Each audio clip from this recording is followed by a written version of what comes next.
Hello everyone, it's Soleil.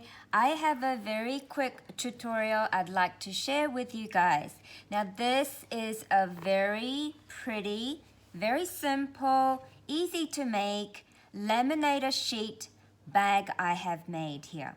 I have used two different pattern paper from the Damask Love Wild Card collection.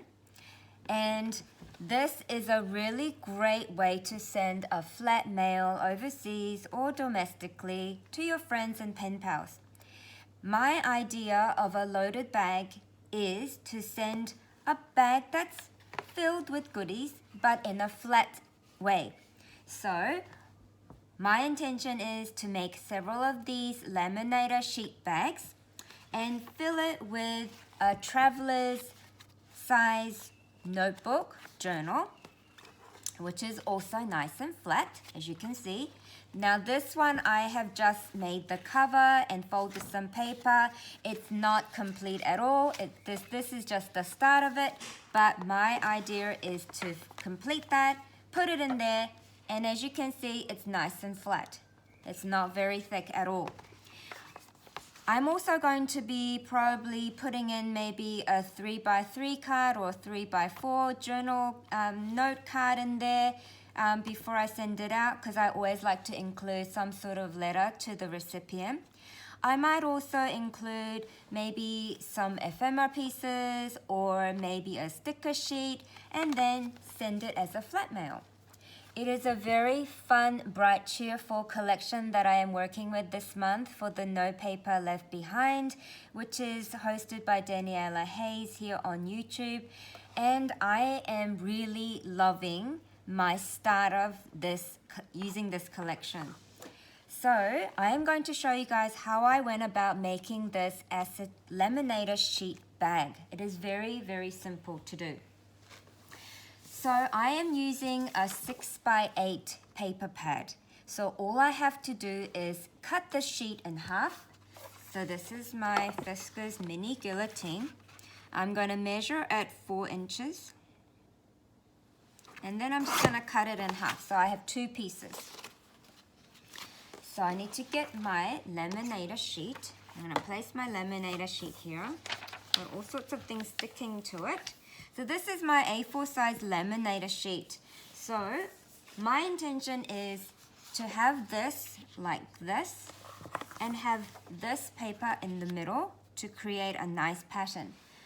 So this is another one I am working on. It's half complete because all I've done so far is put the papers and laminated it and folded in half. Then I cut some ribbon and then I stitched along the top on both sides like this. I scored down the middle at 6 inches and then fold it. Then I'm going to be stitching here and here, just like this bag that I've done. So I'm going to show you how I do the laminating, but I also need to share with you guys that if I just put this like this, it's not enough, because I can also do it like this if I wanted the bag to be shorter, but I like the bag to be this size so it holds good amount of goodies. So what I'm doing is I went through my paper and I selected the paper pattern that goes nicely together. I chose this pattern with this watermelon one simply because this triangular shape has all of these little black dotted seeds, and that kind of matches really nicely with the seeds of a watermelon. So that's why I have put these patterns together like that. Now when I cut this in half, if I just leave it at 4 inches by 6 inches, I'll show you what happens. It's not enough. See how it goes over a bit there? So what I need to do is cut the middle one to 3 3/4. So I'm going to cut that to 3 3/4 so that it also gives me some space at the top of a laminator sheet to seal the top, because the bottom of the laminator sheet is already sealed. And I need the top part to be sealing as well, otherwise the paper won't be in there nicely. So all I do now is I just place that in the middle, just eyeball it. And then I'm gonna place the next one right against it, like this, right against it. Now with the laminating though, there are some things that you do need to know, and some people don't love laminating simply because that you do have to be careful when you're feeding the laminator sheet into the machine. And I am going to just briefly talk about that before I feed my sheet in there. So I'm going to move this to the side. So my laminator machine has been on for a while. You have to make sure that your laminator machine says it's ready. If the ready button doesn't come on and you try to feed it through, you're not gonna get great result. So you need to make sure that the laminator machine is on and has been on for a while, and making sure that it's ready. Now if you see the middle here, you will see a midpoint. You do need to make sure that you feed the laminator sheet into the middle, because if you get it too close to the edges, it's going to start to go in a wonky way, and it'll start to fold one side of it, and you're going to ruin the whole sheet. Now, I'm going to be very careful, and also another tip is when you're using a laminator machine, you need to make sure there's enough space at the back, so that you don't have the paper, the laminator sheet being all squashed. Now I'm just making sure again that my paper is in the position that I wanted it to be, because I don't want my papers to be moving. So when I'm gonna move this here so you guys can see. When I'm feeding it in, I need to make sure that my paper is not moving. The papers that I have put in there, and I'm making sure that I am not inserting in a wonky way, because if I do that, I am going to be so ruining my paper. Now I just want to make sure that I'm not overlapping, because I don't want to ruin it, because I only have one sheet of each. This is like such a precious paper for me. I only have one of this, and I cannot buy another one of this in Australia. Australia does not have Damask Love collection, and I am so happy that I have this. I won this collection from Marla at Nina's Crafty Mum. She is on Instagram and on YouTube. Now you feed it through really carefully, okay? So you don't get a wonky edge happening. Now I am not going to let go until this bit of paper is grabbed by the machine, otherwise I'm going to ruin everything. Now I'm going to start to move it a bit this way so you guys can see it coming out. See how it's nicely grabbing the paper all flat, and it's all being sealed because the machine is nice and hot. I really love this paper collection so much. The colors are stunning, the images are fun. I think I'm going to try to find some different designs from the same designer. I probably will have to buy it from overseas online shop, but this is a really fun, bright, cheerful collection. Okay, so it's coming out. I'm very happy with this. So happy, because you know when you're making a video, it sometimes doesn't work out. But this is a successful laminating experience. Okay, so now I can turn my machine off, and I'm gonna put that aside because I need some space. So you guys, look at this. Oh, I'm so happy. See how it's like all nicely laminated? I love the color so much. So now what I do is, so now I have this laminated, right? So now I need to fold it in half, okay?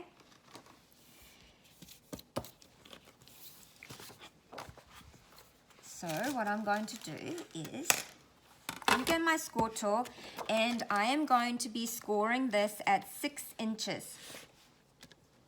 So I place it right against the corners, and then I'm going to score this at 6 inches, okay? Now my score tool isn't big enough, but that's okay.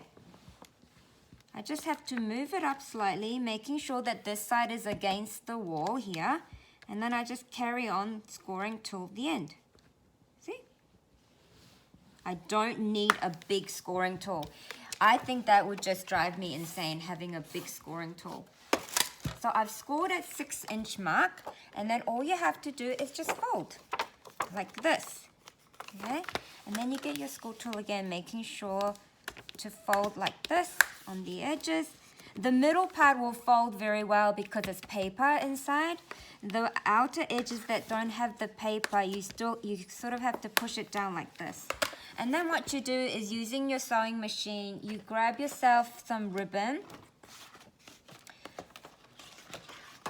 So I used a really soft light ribbon like this, cotton one. And I have another color here. And what I need to do is, this one was actually nice enough to make several. So I have this long bit here, and I'm just going to cut that in half here, like this. Now you can use any color you want. It doesn't have to be purple, but I'm going with the purples because this whole entire collection has purples in it, because rainbow color has purple in it. There's like a bit of purple there. So if I use this as a handle, it's gonna match nicely as well. If I didn't have this purple, I could have gone with yellows as well, or even blues, or even light pink. So whenever you're stuck with what color to use with your pattern paper, just select one color from the pattern, and then everything will just match up nicely. So this, now I'm gonna fold it in half again, and then I'm gonna just sort of measure if it's long enough. Yes, it is. So then what I'm gonna do is I'm gonna just chop that in half again. Okay, so then what I need to do next is take it to my sewing machine and stitch. So you fold it like this. So I need to stitch it here across and stitch it here across. So I have this happening. See, stitch it there and stitch it there. And then because it's already folded, I just need to take to the sewing machine again, stitch this side and this side to have this bag ready. Okay, so that's my progress. That's my start with the hashtag No Paper Left Behind. And that is also my tutorial on how to make this beautiful, simple laminator bag for sending out flat mail. And look, it's got heaps of space. I mean, if you don't need to send it out as a flat mail, I'm sure you can just stuff this to the max. But I am going to be making these flat journals and other things and putting it in there nice and flat to send it out. So thank you so much for watching. I hope this has been helpful. And if you have a laminator machine and sewing machine, give this a go. It's not hard at all. Thank you so much for watching, and I will be having another progress report coming up maybe in about a week's time. Thank you so much. Bye.